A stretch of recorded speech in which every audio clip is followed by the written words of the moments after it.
kindness is just the emergent property of your personality, because that's where you're dwelling within yourself. The important thing is like, well, what's the result, and how am I acting? How am I showing up in the world? How am I treating like everybody I touch? If you've got a world full of really kind people, like it's a very, very, very, very beautiful world, right? And then from thence, like the conversations are all very different. The systems all would feel and look very different. All the rest of it can follow from that. Yeah, I guess I'm just sourcing that origin point again back to like the human heart and its incredible innate intelligence that actually should be informing the way our minds think. Hello, dear friends. Welcome back to All That We Are. It's so wonderful to be here with you. Our next member soul space is on June the 9th on the theme of anchoring our gifts. We have 2 in-person weekends coming up in England this summer, which we would love for you to join us at, or send your UK-based friends. From June 14th to 16th, we'll be hosting our Remembering Retreat in the stunning Forest of Dean, which was where Lord of the Rings was conceived. It will be a weekend to reset into presence, transmute some of the energies that are currently working you, and birth a new way of relating to life. We will share nourishing food, beautiful nature, and practices that support full embodiment and giving space for your soul.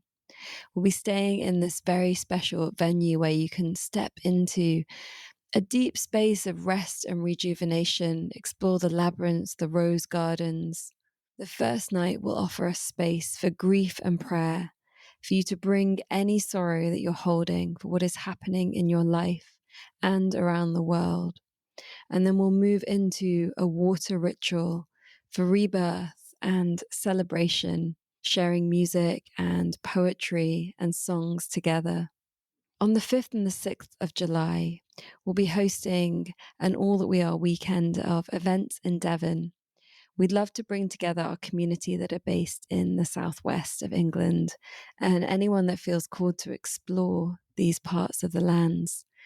On the Friday night, we'll be hosting a conversation, a live podcast episode with some special guests, including Helena Norbeck-Hodge and Anthea Lawson. And on Saturday, we're going to be having a day retreat with some beautiful practices and sharing circles. Both of these will happen in a riverside venue not far from Totnes. And then we will go up into the wilds of Dartmoor and get some fresh perspective. I will also be hosting a live online journey for Reclaim Your Intuition, which will begin in June, and it will be 6 weeks with weekly live calls and space to be in community as we hold rituals, play games to strengthen intuition, share in these workshops, and so much more. If you want to be part of this live journey, you can find details about this and everything else that I've mentioned on our events calendar over on allthatweare.org. My guest today is Raio, who is a musician, producer, ceremonialist, and DJ who's been uplifting the tribe in Bali for the last 18 years. A devotee of music and dance as transformational practices, he plays organic-electro live dance music sets and DJs ecstatic dance. He also leads sacred cacao ceremonies, medicine music concerts, and sound healing journeys, and produces music in a riverside jungle studio outside Ubud, along with his beautiful wife, Sophie So Free. He is the co-founder of Wakamaia School of Sacred Fun, where they share the art of ecstatic dance DJ'ing, sound healing, and more. Dedicated to presenting earth-reverent projects that heal and unite, Raio is also co-founder of an eco-community as well as Colibri Spirit Festival and BaliSpirit Festival. We share 2 of his tracks in this episode. Both are sneak previews of unreleased material that Raio will be sharing with the world in the coming months. Most known for his organic dance music, he's finally been recording his deeper acoustic material that has its origins in ceremonial spaces. Trust in the Flow was recorded during a live concert in Bali. It's a simple prayer of surrender into the arms of love. And you'll hear it at the beginning of this conversation. And then at the end of this conversation, we will play Abuela Luna, which is another prayer song dedicated to Grandmother Moon.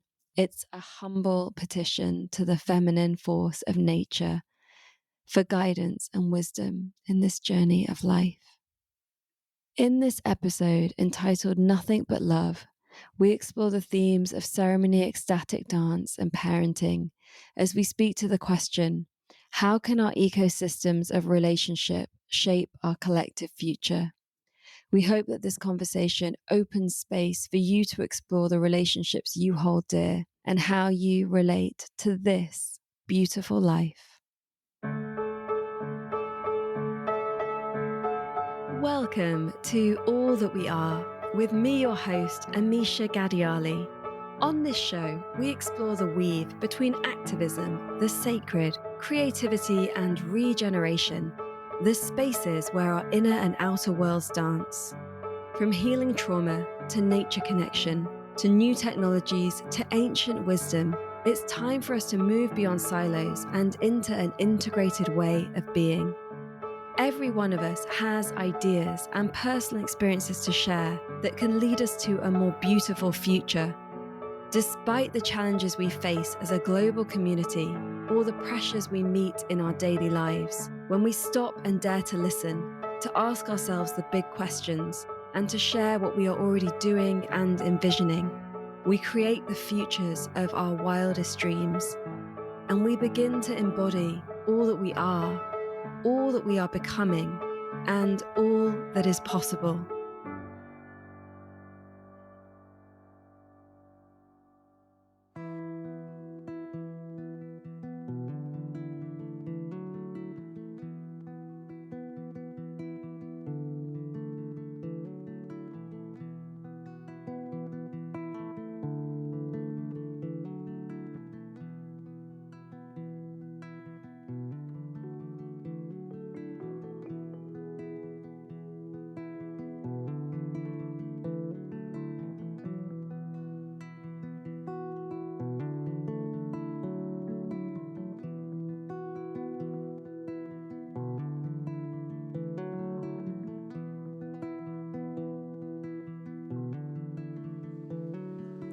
Trust in the flow, letting go, letting go, letting go.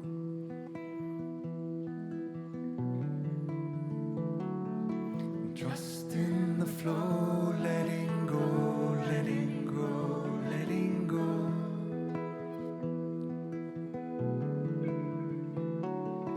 Trust in the flow, letting go, letting go, letting go.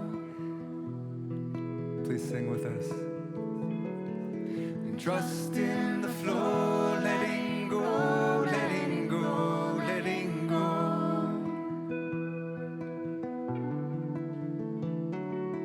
Trust in the flow, letting go, letting go, letting go.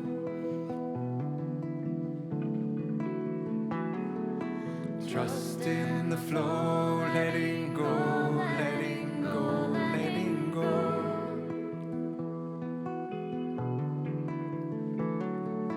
Trust in the flow, letting go, letting go, letting go.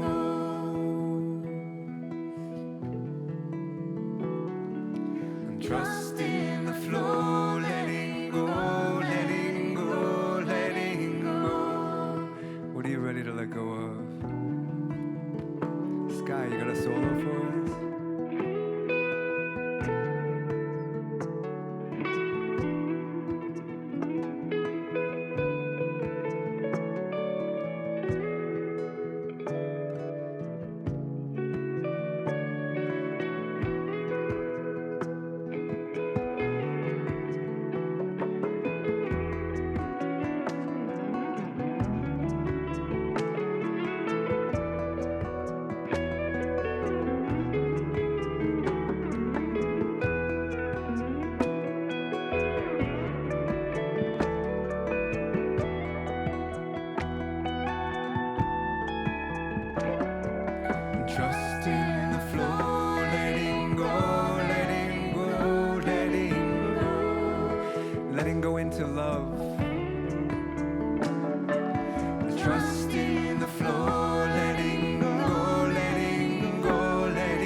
letting go into the truth of your heart.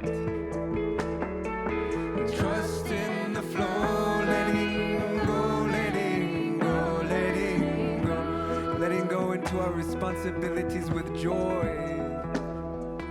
Trust in the flow, letting go, letting go, letting go. And letting go into love, love, love. Trust in the flow, letting go, letting go, letting go.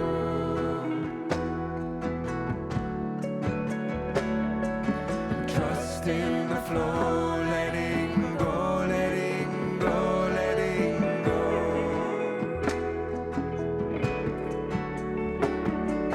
Trust in the flow, letting go, letting go, letting go.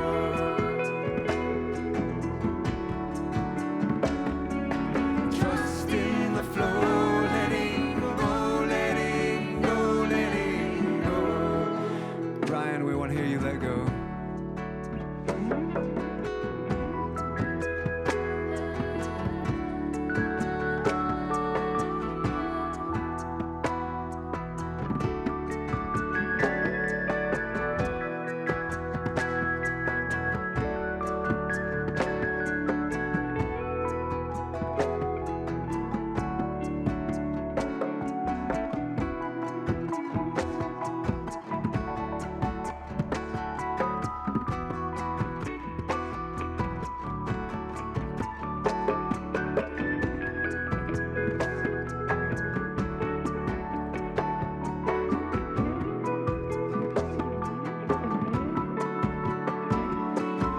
Trust in the flow, letting go, letting go, letting go.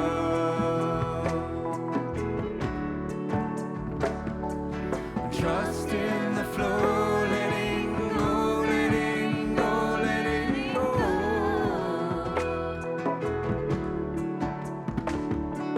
Trust in the flow, letting go, letting go, letting go.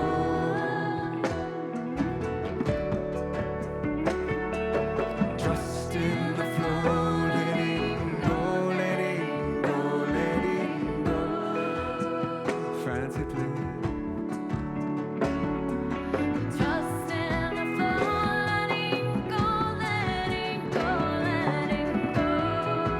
Hey mama, away. Hey mama, away. Trust in the flow, letting go, letting go, letting go. Hey mama, away. Hey mama, away. Trust in the flow, letting go, letting go, letting go. Hey mama, away. Hey mama, Trust in the flow, letting go, letting go, letting go. Hey mama, away. Hey mama, away. Hey mama, away. Hey mama, away. Hey mama, away. Hey mama, away. Hey mama, away. Hey mama, away. Hey mama, away. Hey mama, away.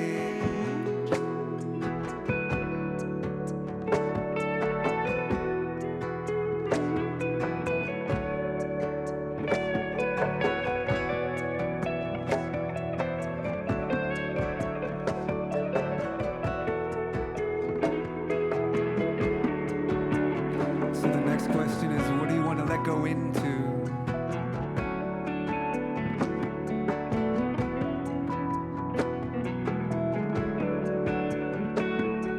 I want to let go into the arms of the divine.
Hey mama way, hey mama way.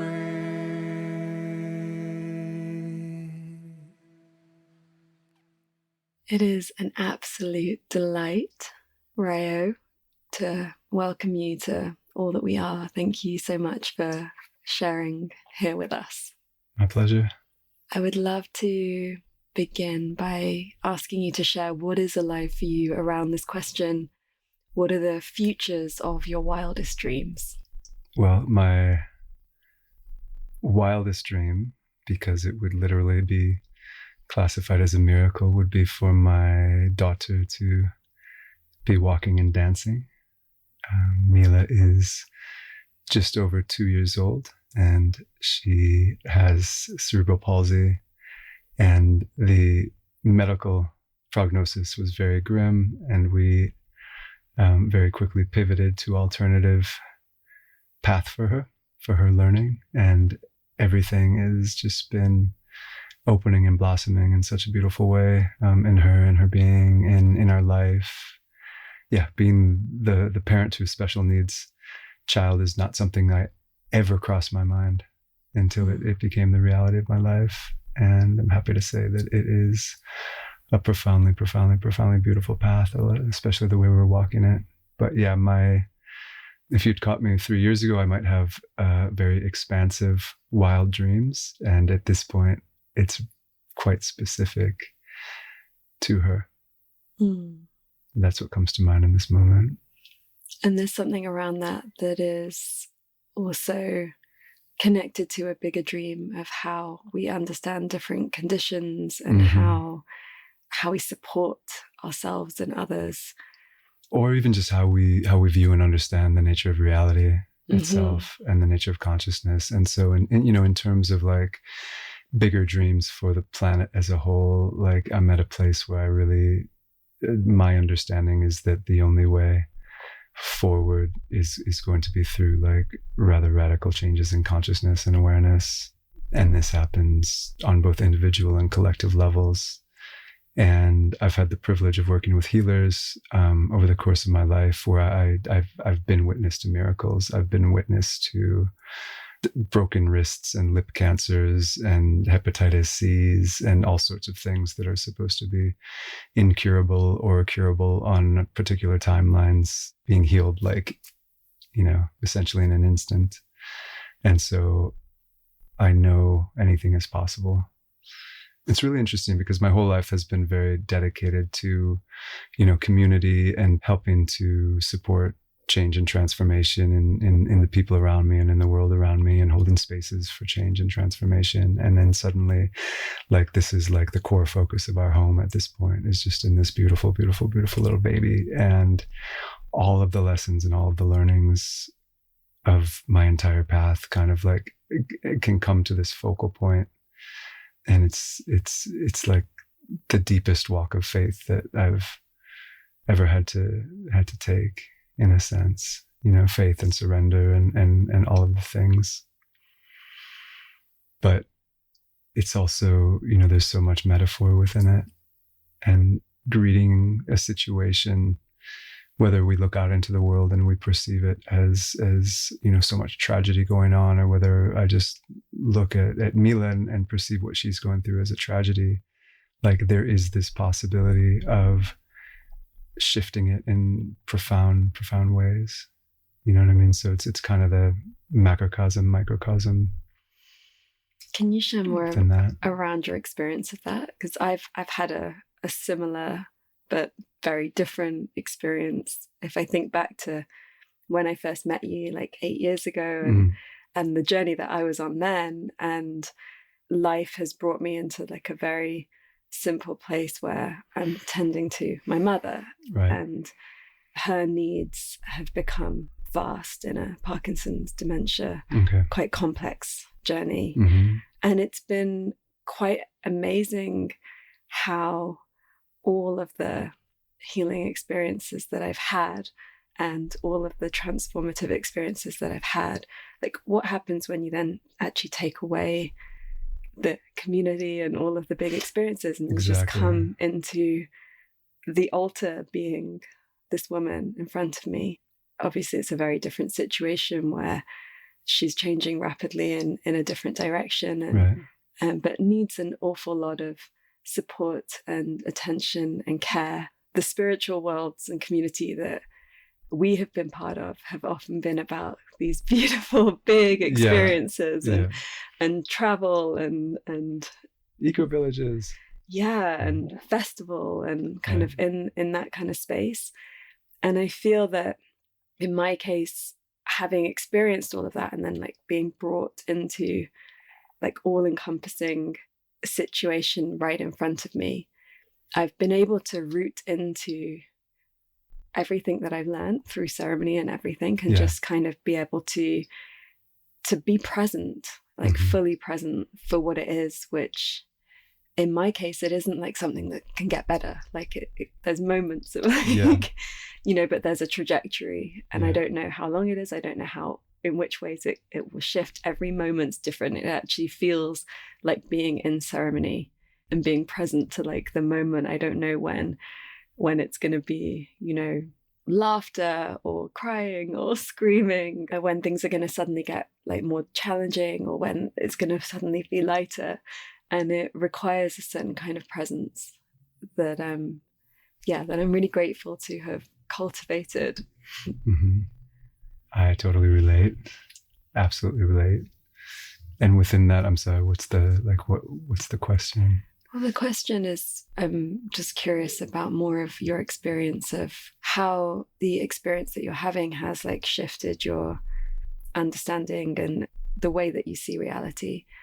For me, one of the things that I've come up against is that a lot of especially like the more prevalent, like spiritual kind of sayings I've had to just be like, release all of that and come into this like other space. And I'd love to hear more around your journey.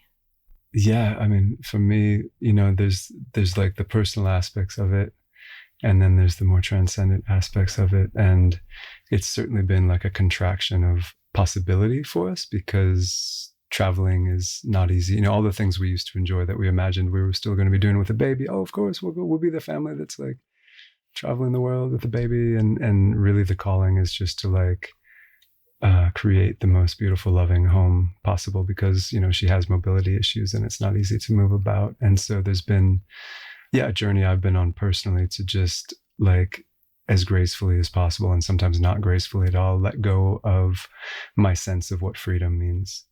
And what's been replaced by that is a freedom that is like right here, right now in the moment. And so that's a really profound one for me. Like I've had absolutely exquisitely gorgeous, blissful connections with her.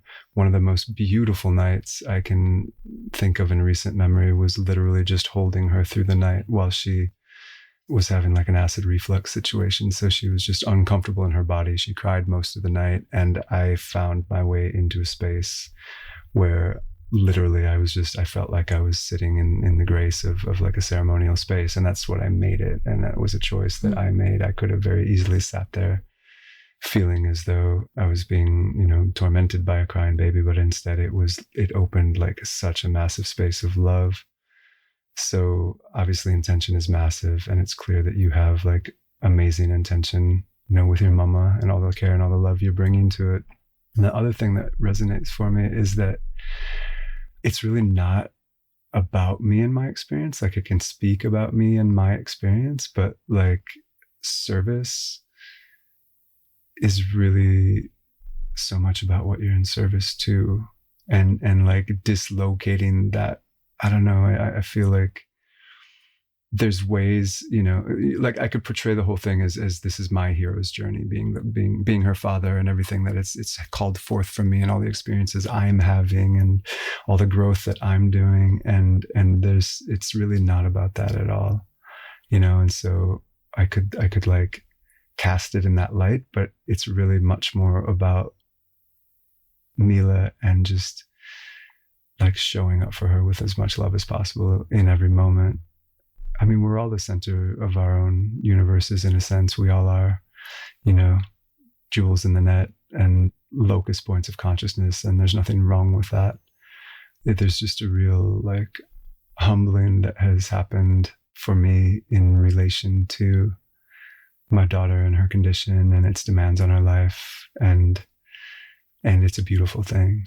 Like, and it's a really beautiful thing, and it's not a humbling in the sense of like, now we're all acting humble because we're all acting humble. It's actually like, I've just been brought to my knees so many times through it. Then ultimately there is something transcendent that happens through these experiences.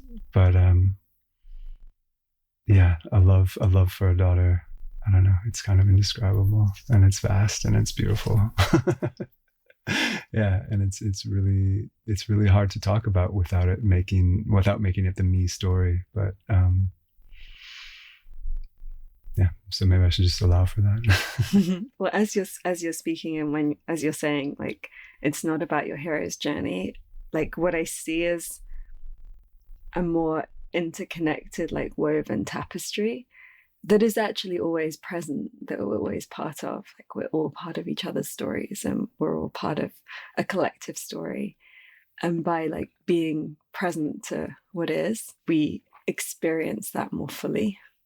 Yeah, I've chosen to bring this conversation right into like the most vulnerable, like personal aspect of my life, which I don't mind sharing.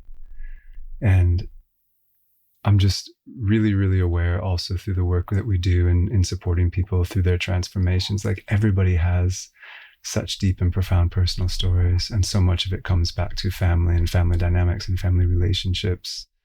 And so, you know, the narrative or the conversation can be about, you know, changing the world.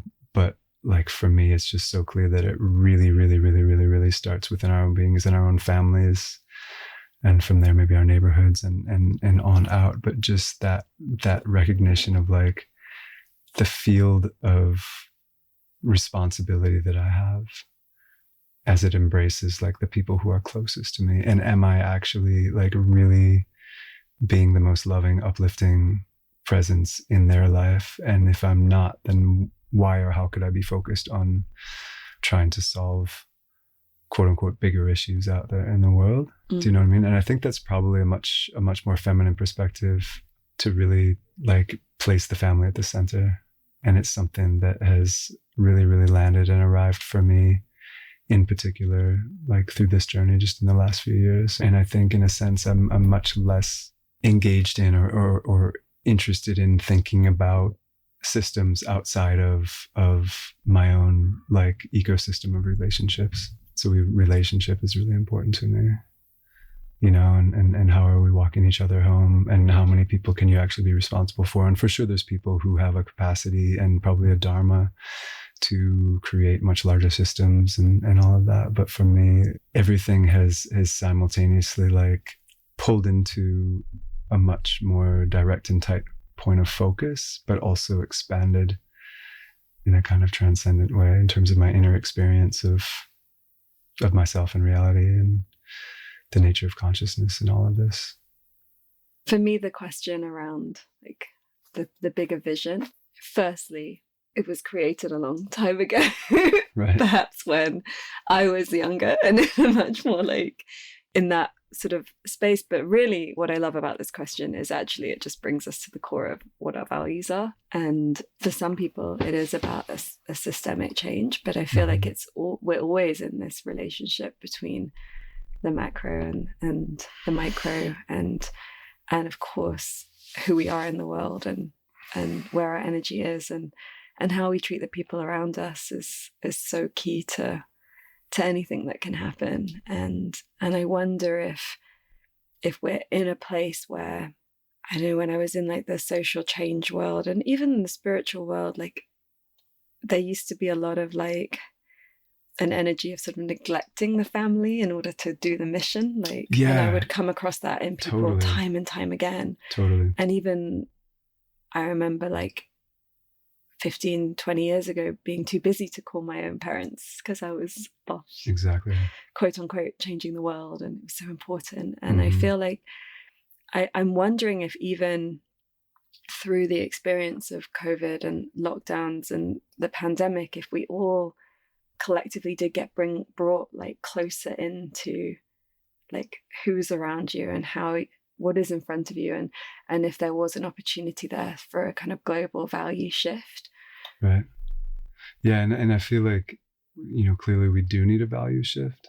It's been interesting for me because I'm in so many ways like recognizing I'm similar to you. I kind of, pushed away from my upbringing and went off charging in what I thought was like a brand new direction, but it led me full circle right back to kind of the best values that I grew up with, in terms of just being good family, and that extends out to the earth and to our web of interspecies relations and everything else. And so it's just to be like a good, decent, loving, kind, caring person. Like for me, it's almost like kindness is the new black, if you know what I'm saying.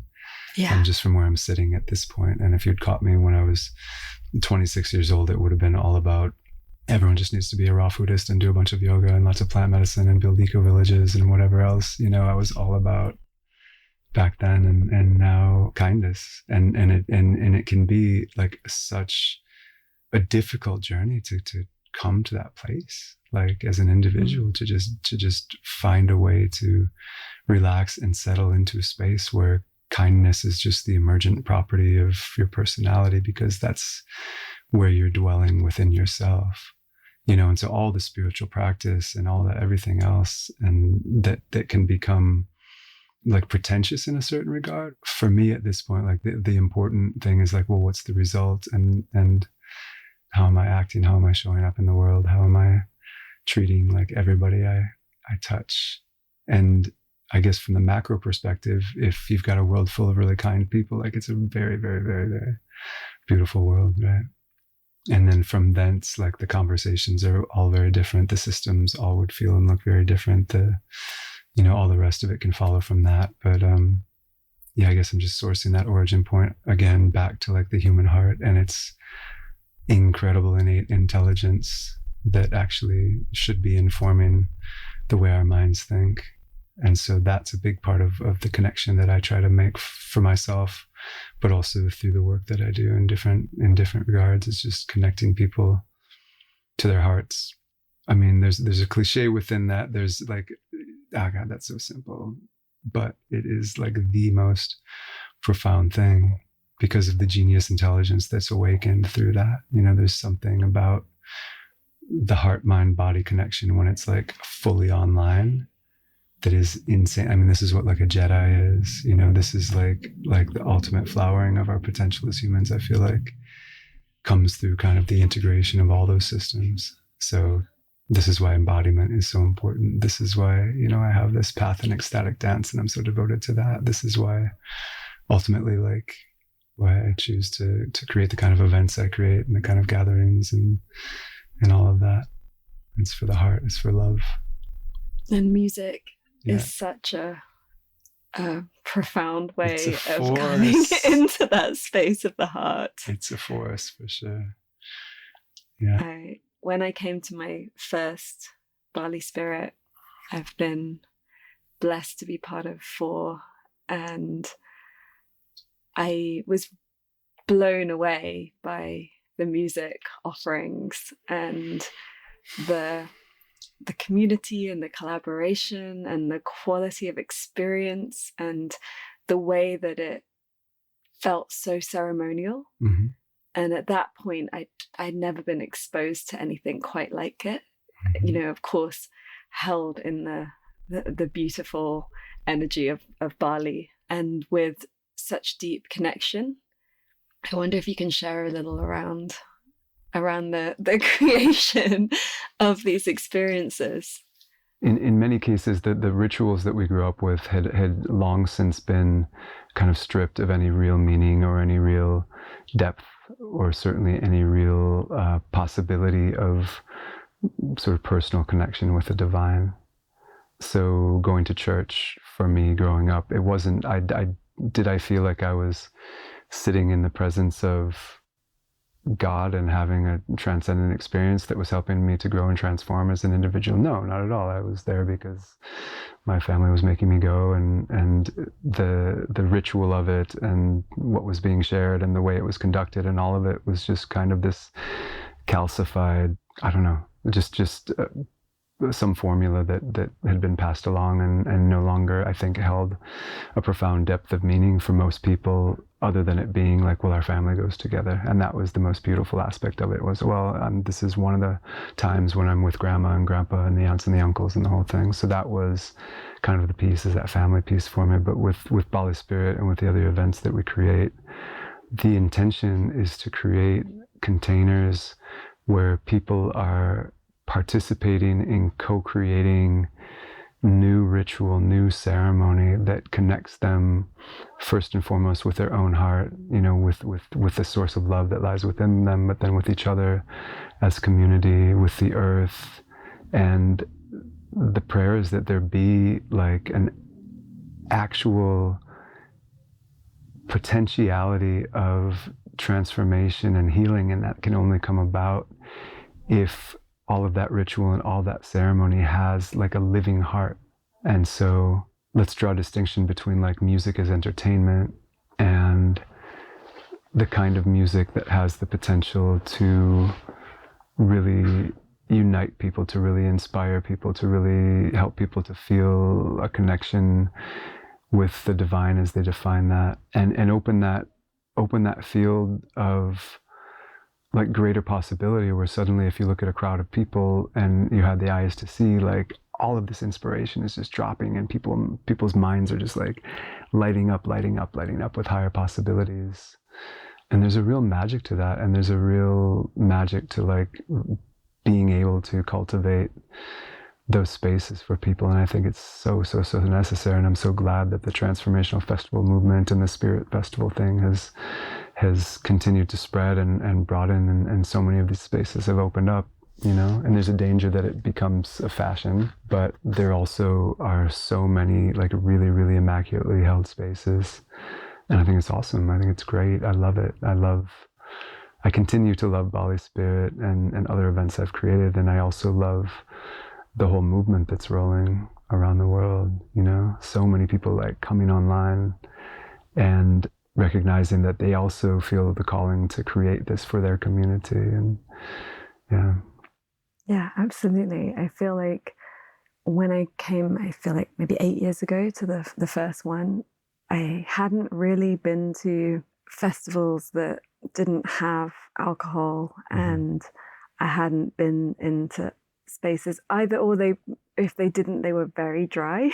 Like and not full heart creative, like spaces where you really do tap into that creative potential and that full expression of joy. And now it is amazing that there are so many festivals and experiences, and the resonance of ecstatic dance that is now all over the world.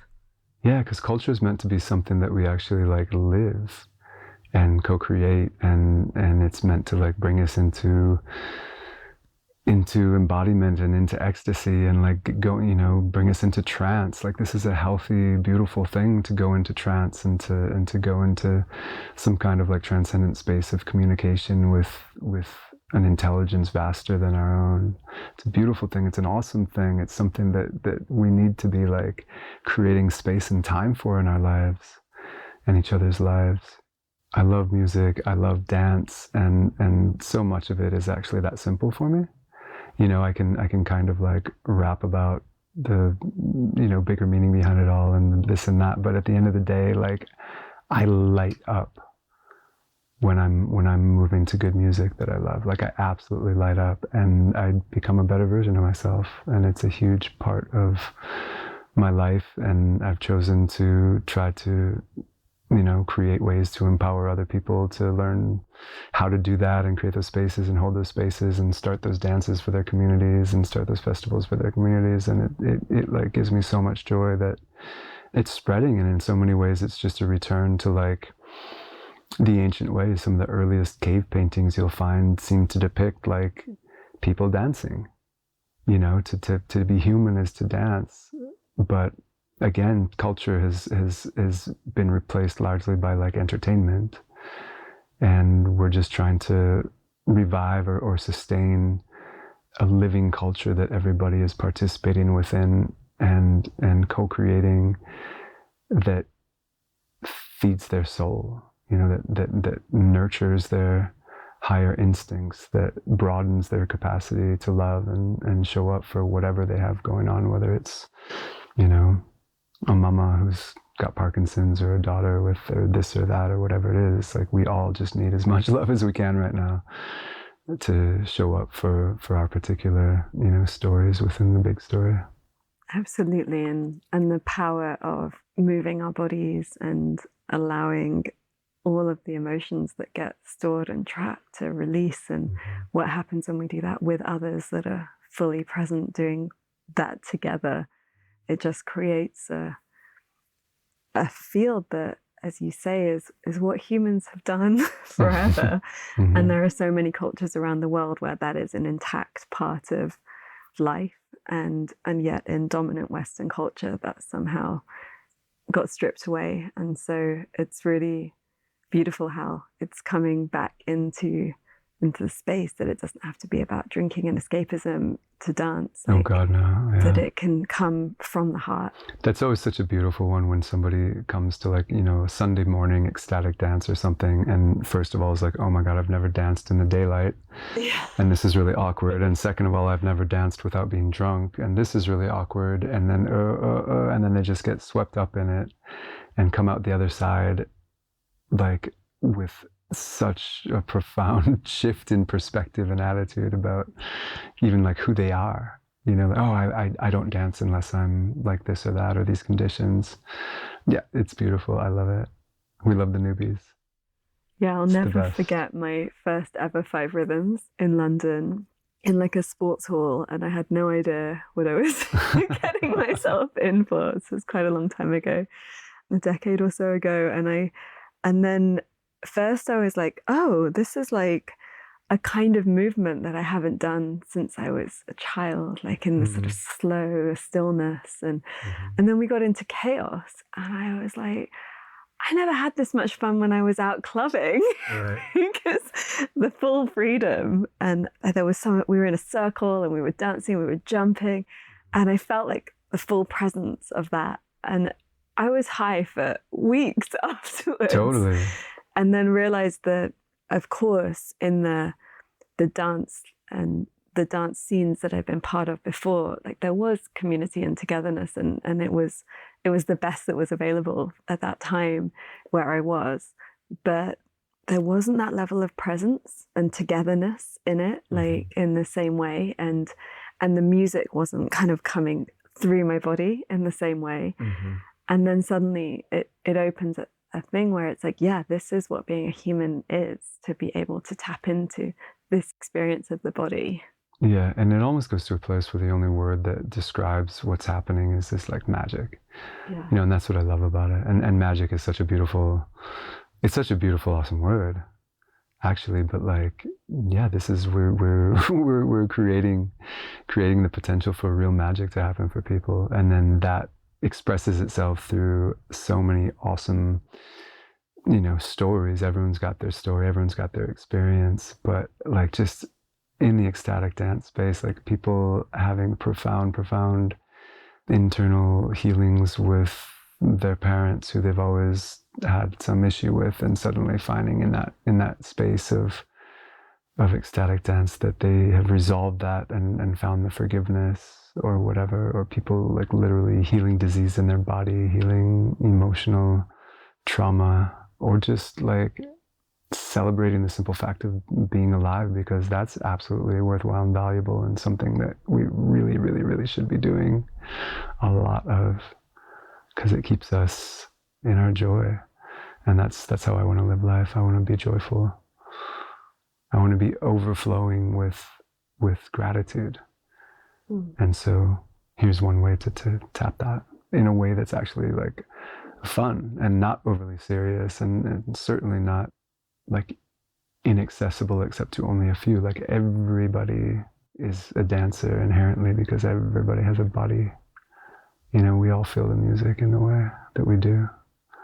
So it's actually like a universal possibility. It's not just a privileged elite who can have these experiences, and that's what I love about it as well. And to have that freedom that one might have like in their own space of when no one's watching, but to be able to come into a space where like there's nothing to hide because we're just here. Mm-hmm. We're just here together, and it's just now. I had a really interesting experience, and this goes back years. And I used to think, when I first came into the ecstatic dance space, before I was DJing, actually, I was like, I don't dance with other people. I just want to come. I want to close my eyes. I'm doing my like shamanic thing, and I just didn't want to be in my space, and I don't want to connect with people.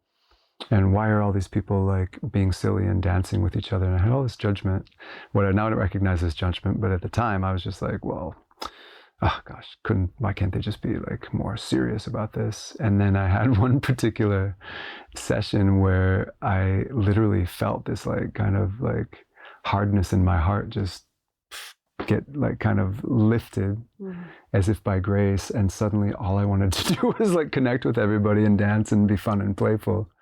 And that was like such a beautiful thing. And it was such a lightening of like my own being. I'm sure you've seen that experience happen time and time again on There's the dance so much floor. that goes down, man. Every time I play, there's tears. I mean, big tears, big crying. Last time I played, there was this brother who is a really, really, really, I mean, he's physically super strong. He's like a dude, you know. He must hit the gym a lot. He's an incredible dancer.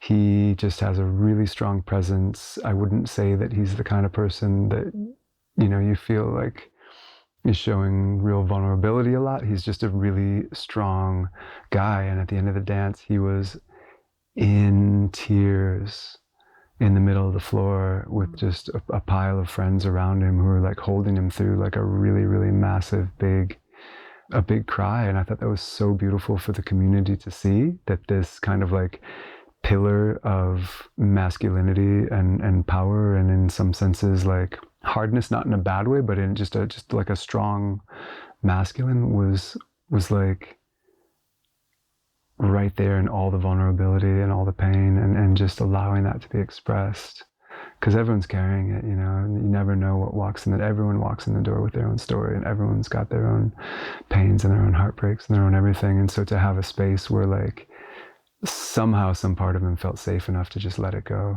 I mean, obviously the energy was powerful enough that he could access that, but then also to be like seen and held in that way. I thought it was so beautiful and such a gift for the whole community. And he, for days afterwards, he was like, what was that? Like, what was that? What happened? And this is again where like the word magic just comes back for me. Like, let's just keep it simple. It was magic. So yeah, and I can only imagine that has definitely been like a transformative experience for him. There's something there around permission to invite and allow magic into our lives. Permission to invite and allow magic, and also permission to allow pain to be released. You know, I mean, in so many places around the world, and this, we can like move the gaze back to the macro, but like, I mean, ancestral grudges, like literally like grudges that get passed on through genetics, like child to child to child, and these like ancient grudges, like, hey, is there a possibility that if there were a space that was held with such impeccability and willingness, that these pains could actually be released, and that we could write new stories, you know, family to family or nation to nation, and like that, you know, I mean, that would be another level of what kind of like my highest vision or prayer is for the planet, is for these ancient feuds to be shifted, to be released, to be let go of. But it's going to come through a process of like cleansing and purification of the emotional bodies of everybody who's involved in them, you know. And so on a certain level, it'd be like, are you suggesting that we just need to get like the leaders of the world onto the ecstatic dance floor together? And it's kind of like, well, kind of, yeah. I mean, you know, would they show up? Probably not. But would it be the most beautiful thing ever? Yeah.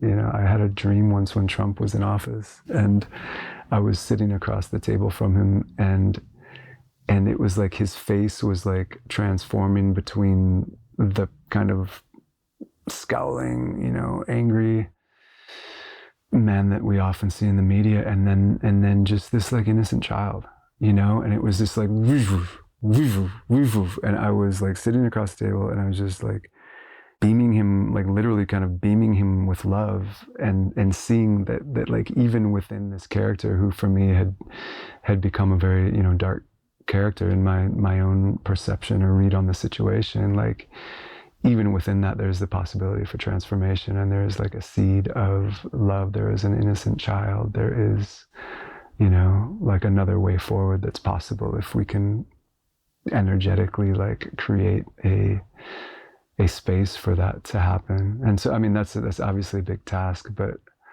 I know like definitely in the plant medicine community, for example, like so many people who were very kind of hardened corporate, you know, masters of the universe type A competitive people who utterly transformed in a single night, you know, through the grace of communing with the plants. And yeah, and I guess that, you know, that's kind of a beautiful example of what gives me great hope right now.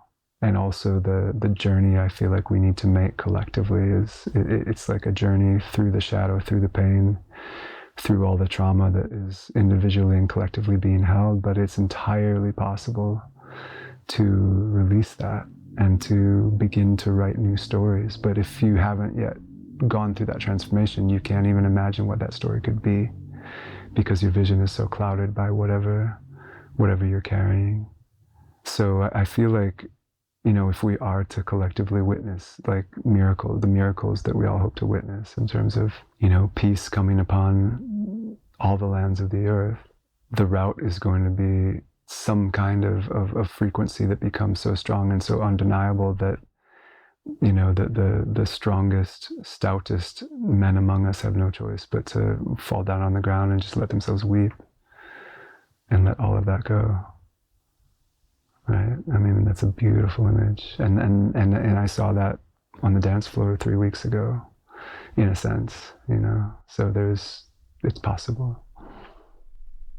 There's something within what you're sharing here, and that we are in this time of divisiveness and othering, and that is happening in such intensity through our media and our social media, and where do you stand on this and where do you stand on that? With that, one of the things that I've heard time and time again is like rifts happening in family spaces around views on certain things. And then when we're talking about letting these things go, I'm curious around how one really roots into kindness when the person in front of you does not want to let that go. That's a big one. Because that's where we are right now.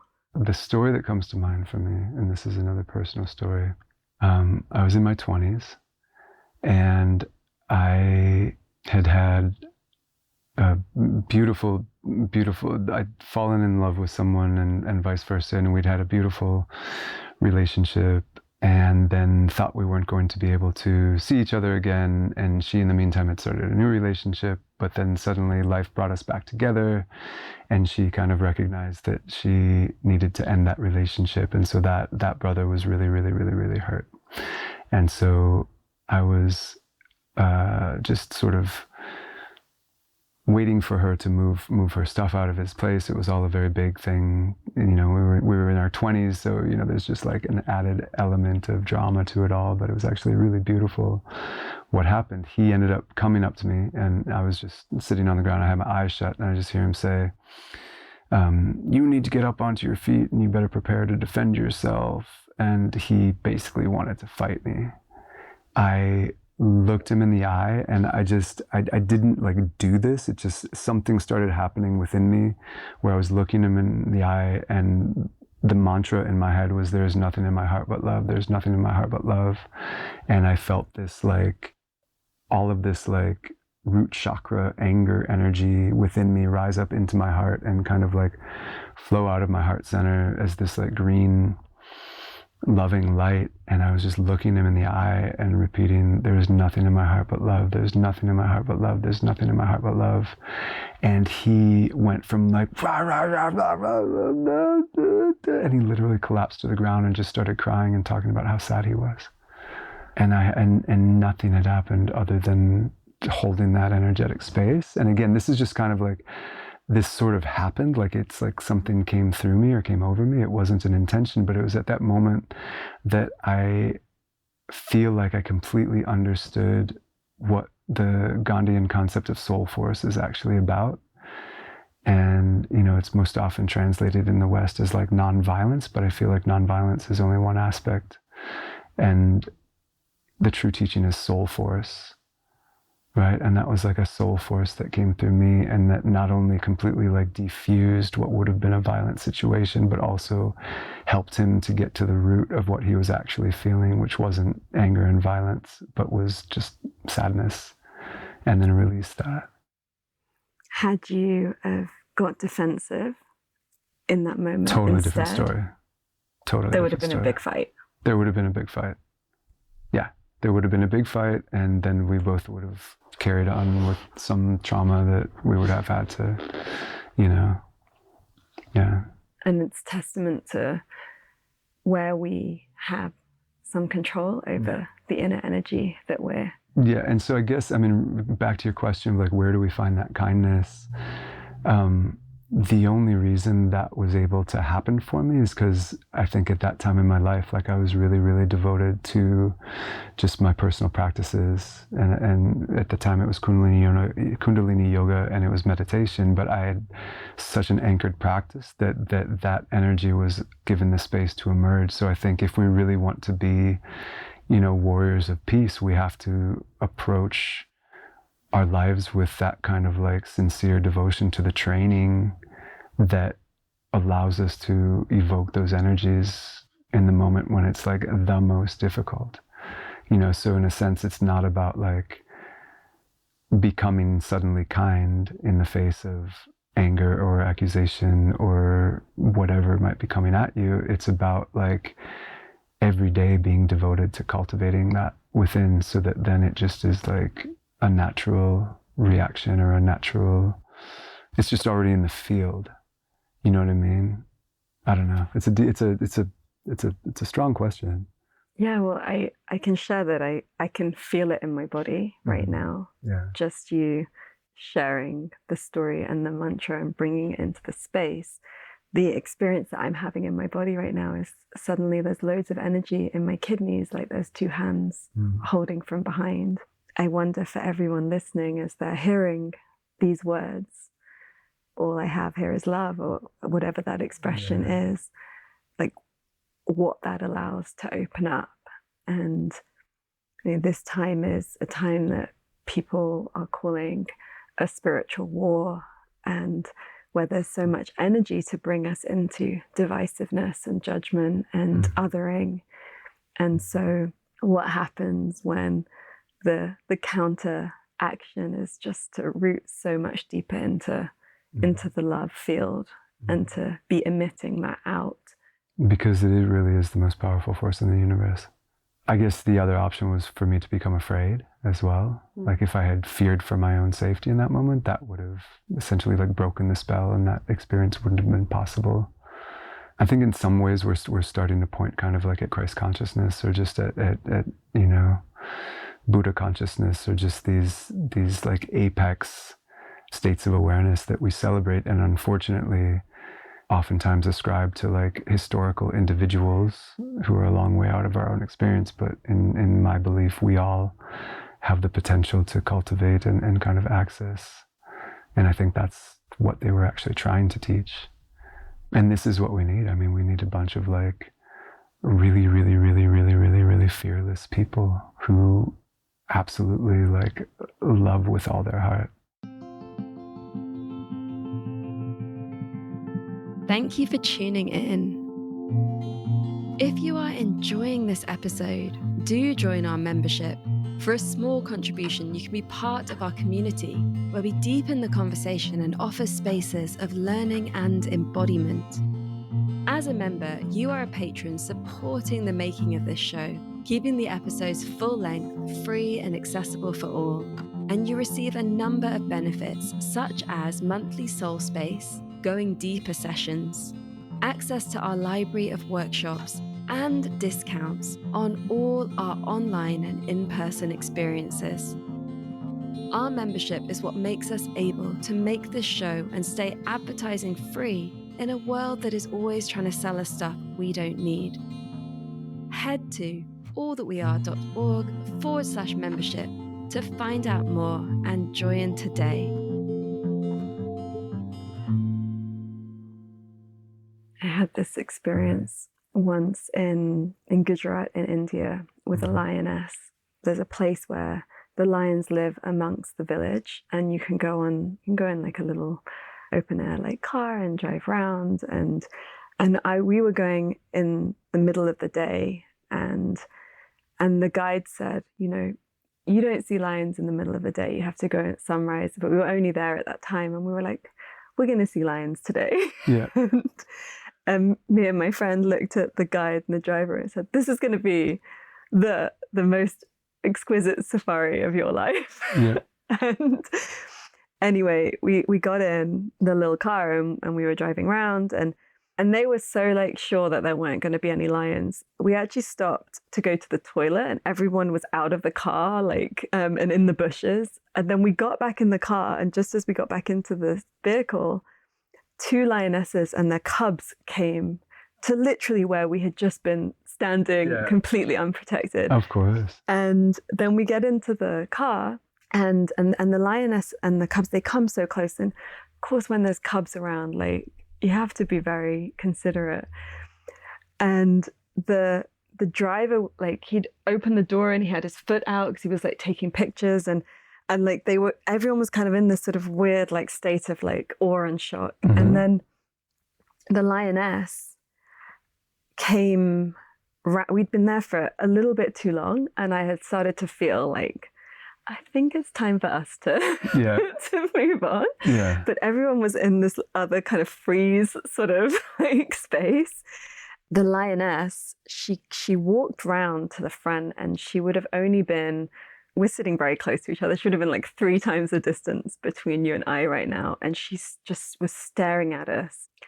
I just stared right into her eyes, and I didn't know this came from somewhere else. Yeah.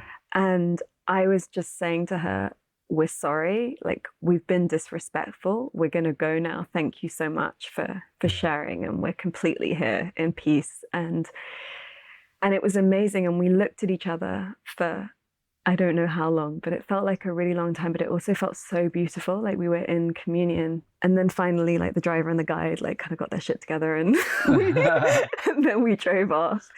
And we parked a little bit further away, and it turned out that the guide and the driver, who had been doing this their entire lives, had never been that close to a lion. Oh, wow. And then everyone was shaking, and my friend had, like, she'd gone into freeze, and she's like this psychic healer, like, extraordinaire. And somehow I, who, I'm scared of heights and I can't ride a bike, I meet fear in lots of places, had this experience of being completely centered. And it wasn't until later that night when I was like, whoa, we were in real danger, like, in that moment. And then I started reading things, and it said, never make eye contact with a lion.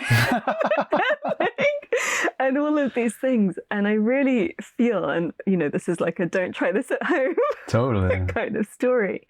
But actually, because I was able to tune into that like real deep presence and be in that space of, we're sorry, like, we didn't mean to be disrespectful. Something happened in that field, and it could have gone quite differently. Yeah. You had respect, and you also had enough respect for the lion as a intelligent being that is going to like feel you and feel your intention, and recognizing that, not just seeing it as this like meat-eating machine. Totally. Yeah, but removing fear from situations is insanely powerful.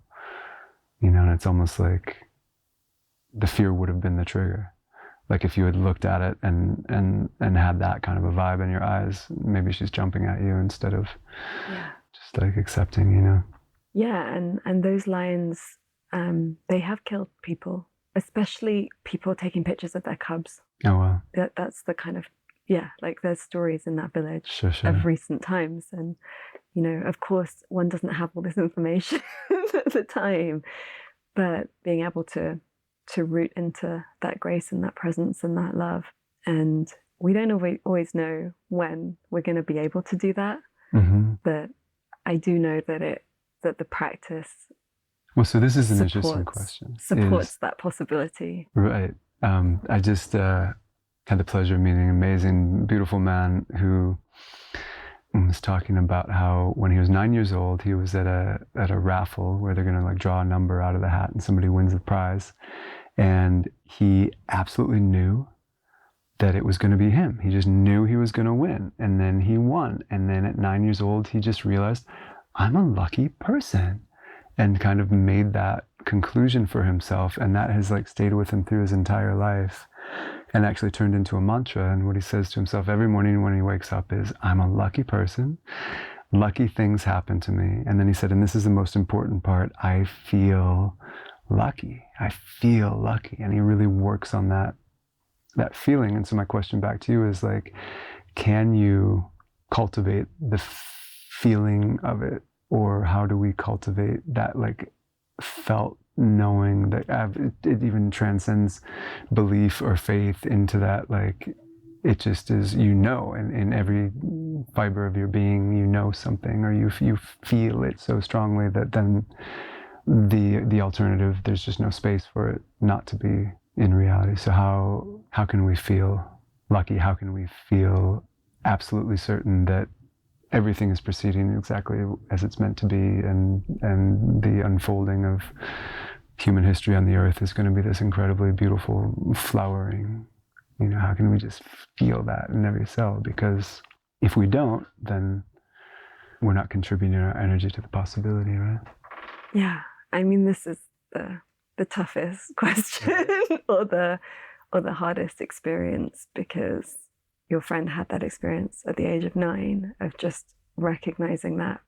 Was that his karma? And is everyone able to just tap into that field? Or for some people, do they have to release certain things and move through certain things and experience suffering? And, you know, we don't know the answer to that. And I know for sure it's an alive question in my own experience continually, because lives and experiences of the world are so different. And I wonder if it's a little bit of both, that there's the power that we have to cultivate and the grace to show up with presence to whatever unfolds, and whatever it is that might be there coming in from generations to heal, and whatever might be collectively the part of the story in which we're swelled in. And somewhere within all of that, because I feel something that I've experienced in the spiritual world, where there are certain states that come easily for some and not for others, or there's certain, shall we say, like quote unquote, like manifestations that come easily for others, and there's a huge amount of money in this industry of saying you just create your reality. Right. But then I see a lot of people that they are beautifully on their path, but it isn't like, and everything just is gold dust around them, like that they're transmuting something that is just so much bigger than even their own personal story, and that's a beautiful contribution to this earth as well. Mm-hmm. So what are we all doing here? What do you reckon? What do I reckon? At this point? Is it just a soul school? Is it just that we come in and embody in order to learn and grow on some transcendent level that we probably won't understand? Or are we just here to enjoy? I don't feel like we're all here to enjoy. Definitely not, right? Yeah. Because the way that the world is, it's just so unequal. If that was why we're here, it seems it just doesn't seem wired correctly. That's not the core experience for all humans. So what does it mean to you for somebody to be growing spiritual? Let's just say, okay, we're all here to learn and grow. Like, let's just make that the baseline. What does that even mean to be growing in a spiritual sense for you? For me, it means allowing a continual transformation, to not get like stuck into an idea of anything, but to kind of continually allowing energy to move through me and alchemize and move through the collective space, and to know that my energy is contributing to that. It's been interesting to try to carry on a conversation with you, because you're somebody that I could very easily just sit with in silence and and that would be enough, and we would giggle and kind of like, you know, have a hug, but and be transformed by that experience. Exactly. Yeah. I've had to learn how to like do small talk. I like be at parties and be so happy to just like take a deep breath in silence, and I assume the person who I'm like standing next to is also really happy to take a deep breath and be in silence, and then they'll like awkwardly walk away from me, and I'll be like, oh gosh, okay, wait a second. And so my wife is like, maybe ask them some questions, you know, you could try like talking to them, and it's something I've had to kind of like coach myself into being able to do small talk and carry a conversation, because my like trajectory is just toward, you know, feeling or being or breathing or really actually like enjoying that expansive quality of mind that comes when there's not words and when there's not conversation. Yeah. I feel you. Sometimes I do have those words and articulation, and yesterday I had like a very transformative day energetically, and I've woken up in a little bit of the empty space where there are no words, and where I can feel that something huge has shifted, but I wouldn't want to even try and explain what it is. Yeah. I feel like all we can really do is try and learn something from whatever we experience, and what you're sharing around kindness, it is that, and everything that we've been sharing is really around like, what does it mean to be kind? What does it mean to be present? What does it mean to be in that space of love? And that space of love, sometimes it's joy and sometimes it's grief, and they're the same. But it's not easy in this world to really be in grief in its pure form, because there's so much judgment around those expressions of our experience, and that there's something wrong. And it's like, no, like we're here to feel it all, and as we feel those aspects of our experience, like something shifts and moves.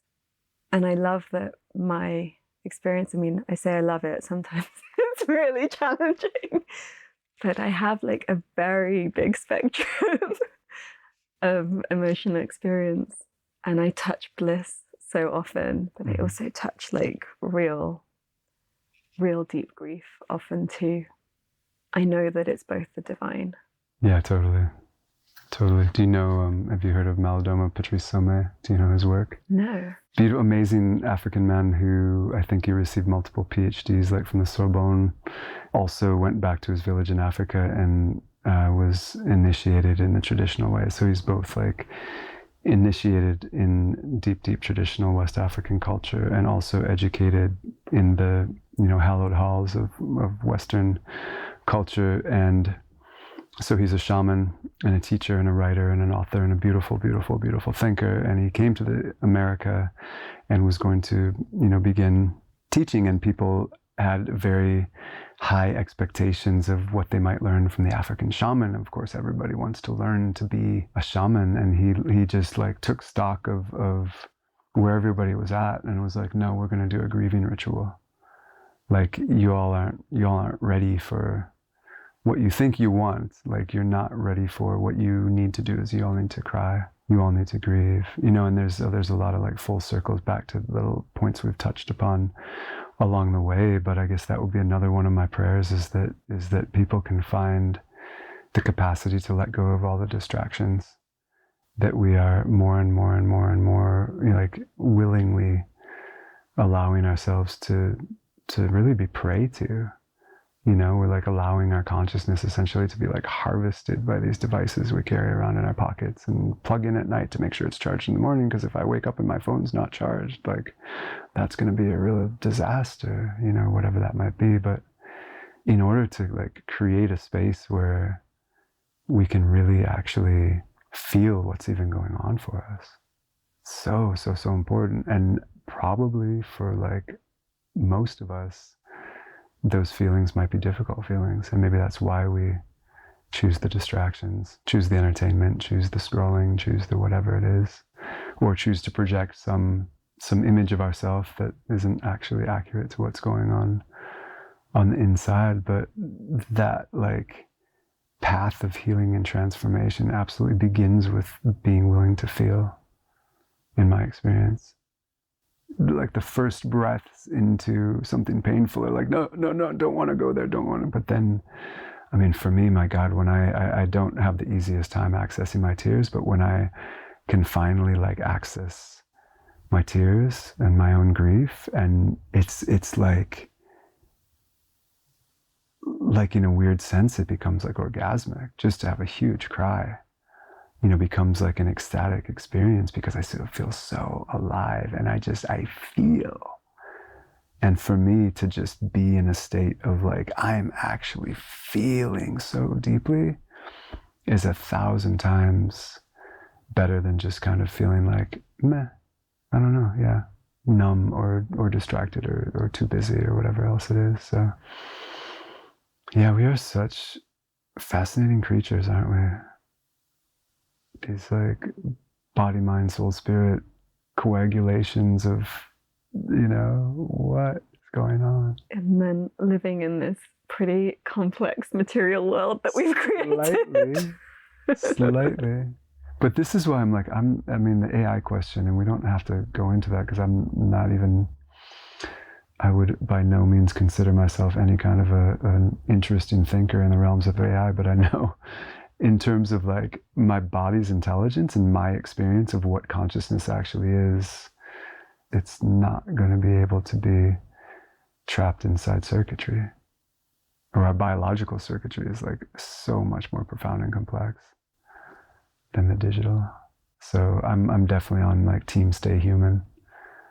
You know, I'm definitely on team like stay right here on the planet while we're alive, and take care of her and make her as beautiful as we can. And maybe there is a bifurcation that's just a really, like, we don't have to see it as good or bad. It's just this interesting thing where there'll be, you know, some kind of a conscious intelligence that moves off into the universe in a digital form, and hopefully a really amazing, beautiful, thriving culture of diverse humans who stay here taking care of the garden and dancing and singing and feeling the rainfall on our skin and falling in love and procreating as we actually procreate, and raising our own kids and continuing this story of family that it's always ever been about as a species, you know. And so yeah, that's very clearly that's the team I'm on. So let's do that.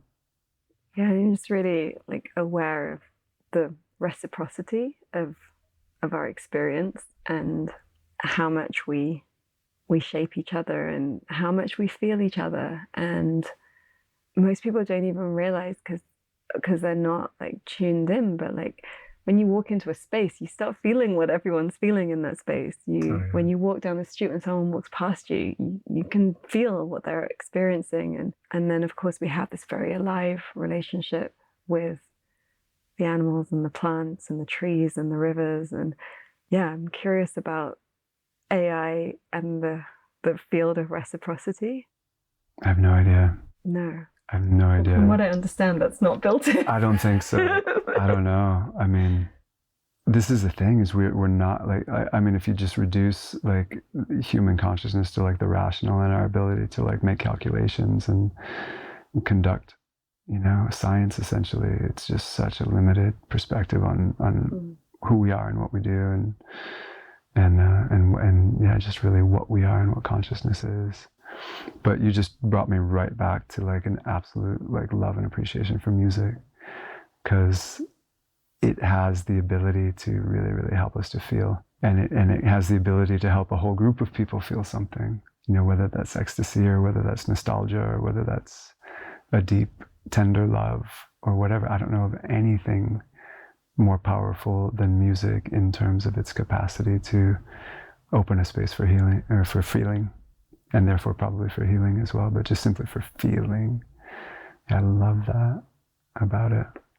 Yeah, I was just remembering that I've heard stories of people marrying AI robots and kind of creating these like AI beings that can essentially be programmed to offer like love and emotional support in the exact way that one imagines they want it, right? We all have like an idea of like what we want. But actually the beauty of being human is to be with what is and to learn to find that intimacy in the moment and with whoever is around us. And someone could make an awesome movie about, you know, some setup where somebody actually starts getting everything that they think that they want and what that turns into. Actually, isn't that Faust? Anyway, yeah, there's already many stories that have been written about that kind of an idea. And then when you shared about music, it took me into some of these beautiful moments of being in the evenings at BaliSpirit. And one of my favorite bits is when like different musicians that have just met all like show up on stage together, and then something's being created, and you see everyone just like looking into each other's eyes and just feeling it, and the sense of something new and alive is happening. Oh man, I miss that. I feel like we've, as a collective, we've really just embraced the DJ so much, which is awesome. Everyone wants to dance, right? Dancing is epic, and so we love DJs because dance music is great for dancing. But I do really love the alchemy of musicians creating in the moment, like exactly what you're describing. Yeah. Because that for me is a metaphor of aliveness and what it is to be human, that we're always making music together in our being. Absolutely. But so I'm just thinking, I mean, a cool thing about the dance floor is that it's really about everybody. And so everybody becomes the center of the show, whereas a group of exceptional musicians on stage, like they're the center of the show. So there's something about that too.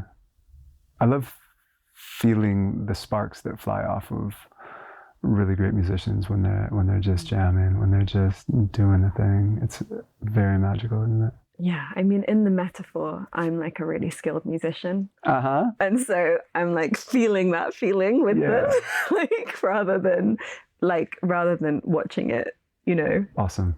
Yeah. In reality, my hands are not so skilled as I would like with the instruments. But in the background, we're literally having a conversation about how we're going to close the festival this year. And so that's what is in the background of my thought, is like, are we going to do the big festival all-star jam band, or are we going to have an awesome DJ up there and just make it a moment of one big last dance? Or maybe we can do a combination of the two. But that was my own internal dialogue kind of agenda in thinking that out loud. Yeah. Well, and maybe it's also inviting everyone to participate, to be there not as an audience, but...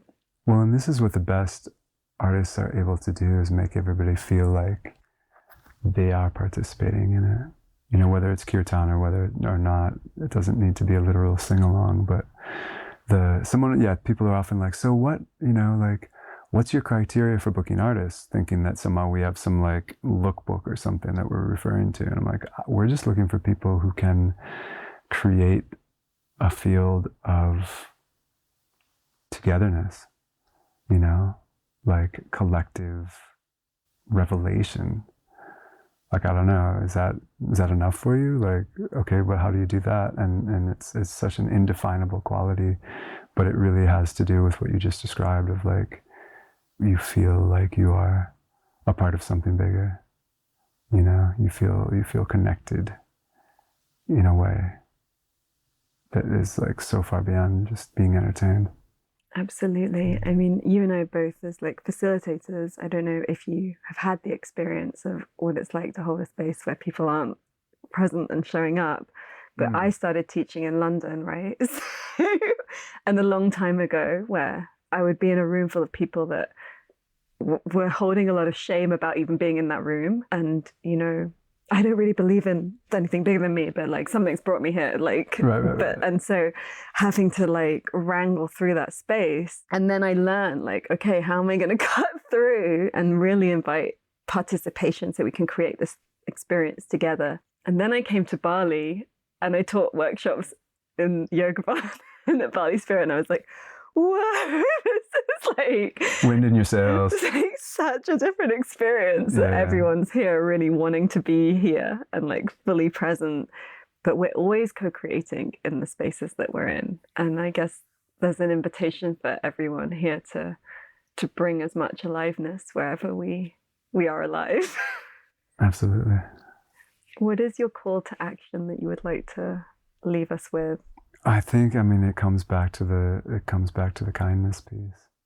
A call to action, an invitation. I'd love to invite anybody who's listening to just take a moment and think about somebody in your life who could really use some loving kindness, and then find a way to offer that to them. Let's do it now. Okay.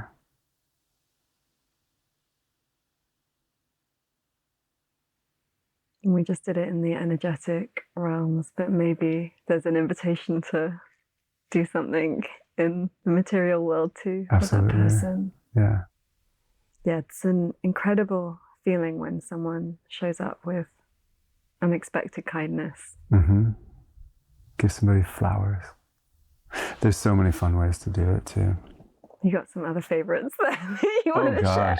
I mean, paying for the person who's behind you in line. You know, I mean, there's so many ways to just like create a magical little moment for somebody that they had like at the airport, you know, somewhere completely random, pay for somebody's, say, hey, whatever they get, take it out of this or whatever. That could be fun. I have friends who are absolute masters of this kind of stuff, and they actually like gamify it and create quests and put people out on missions to like, spend their day doing things like this.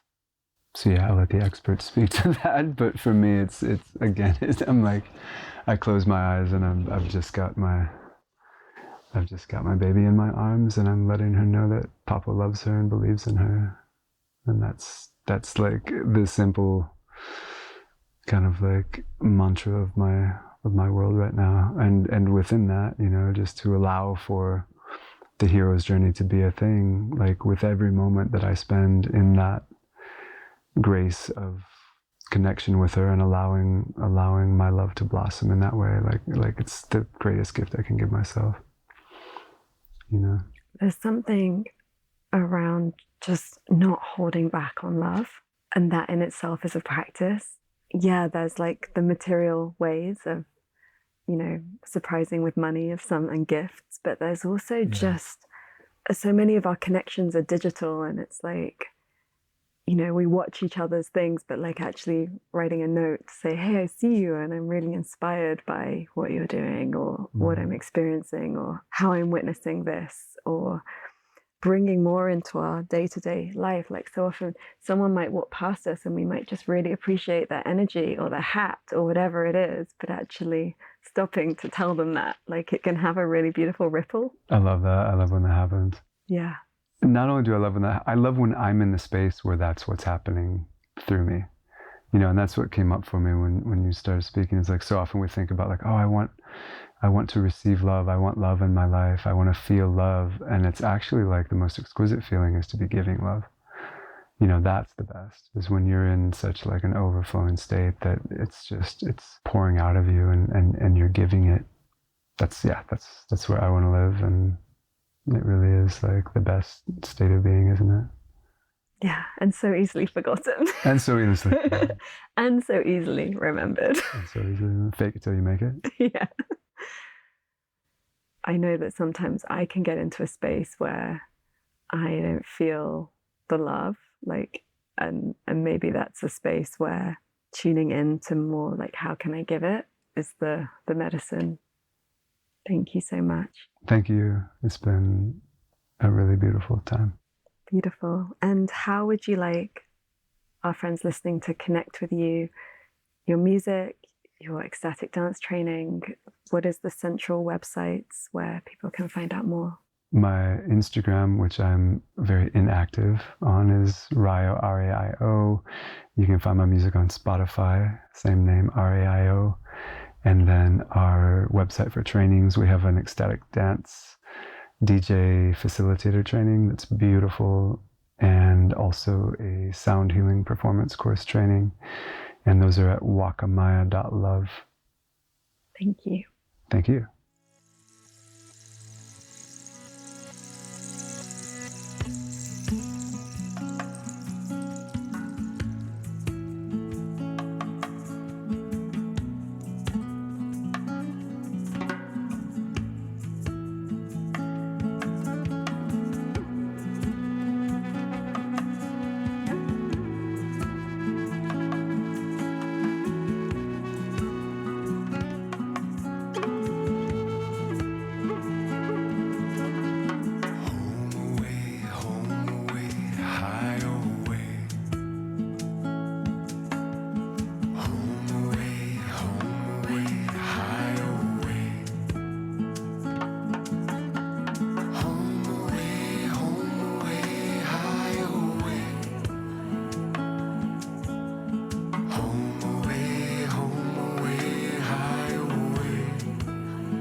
Abuela luna, guíame, guíame. Abuela luna, guíame, guíame adentro a la fuente para comprender. No hay que temer la oscuridad. No hay que temer esta profundidad. Del vacío también nace la luz de creación. En las sombras se esconde en el sendero de la liberación. Abuela luna, guíame, guíame adentro a mi verdadero ser. Abuela luna, guíame, guíame adentro a la fuente para comprender. Abuela luna, guíame, guíame adentro a mi verdadero ser. Abuela luna, guíame, guíame adentro a la fuente para comprender. Comprender la voz de la tierra, comprender la voz ancestral, comprender la voz del misterio, comprender la voz del amor, comprender la voz de la tierra, comprender la voz ancestral, comprender la voz del misterio, comprender la voz del amor.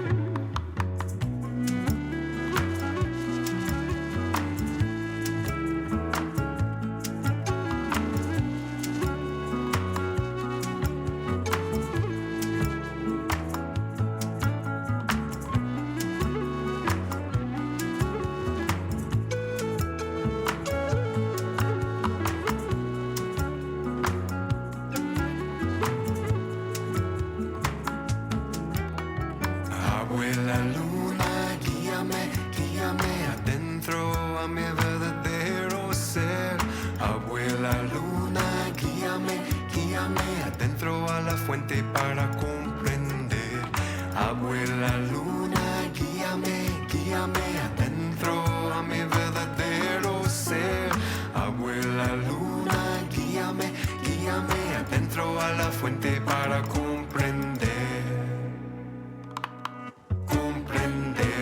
voz de la tierra, comprender la voz ancestral, comprender la voz del misterio, comprender la voz del amor, comprender la voz de la tierra, comprender la voz ancestral, comprender la voz del misterio, comprender la voz del amor, la voz del amor,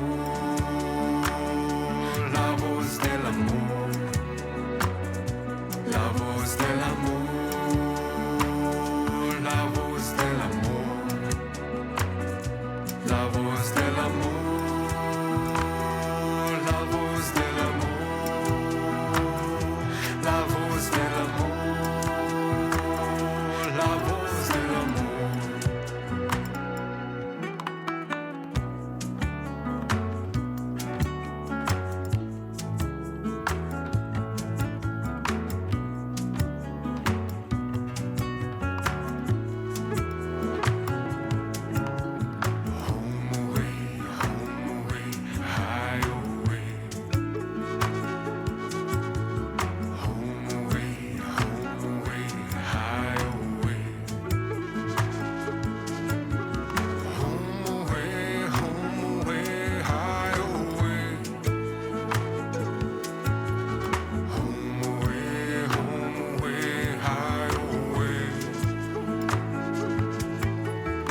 Abuela luna, guíame, guíame.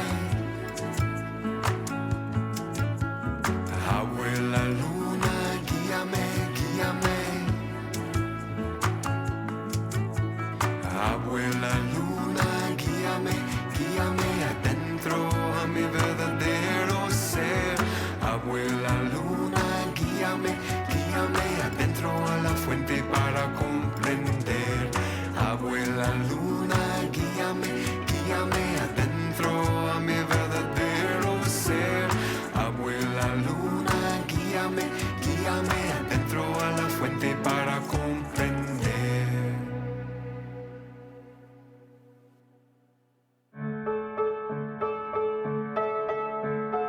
Thank you for listening. We hope that you have enjoyed this episode and it has sparked some inspiration and creativity in you. As always, you can find links to everything we mention in this episode, download our book, and discover so much more over on allthatweare.org. We give space to our guests to share their perspective without debating it or fact-checking, as this approach allows for deep, unedited conversations from the heart. We trust your discernment and wisdom to take what is useful and challenge what isn't in your own understanding. We offer spaces for discussion and integration in our membership community, which we would love for you to join. We don't believe in selling you things you don't need through this podcast, and so it's made possible by you, our beautiful community. If you loved this and would like to connect more deeply with us, please join our membership. You choose what you contribute based on our sliding scale, and you become a patron whose support makes this podcast happen, as well as receiving access to a library of many resources and invitations to nourishing events. Please also hit subscribe and leave us a review wherever you listen so others can find us. This podcast is made by an all-female global team. Me, Amisha Gadiali, producer and host, Anna Greta Folderbach, who crafts the words that accompany each episode, and Mary Chan, who edits the sound so skillfully. All That We Are celebrates all that we are already and the untapped potential that lives inside us.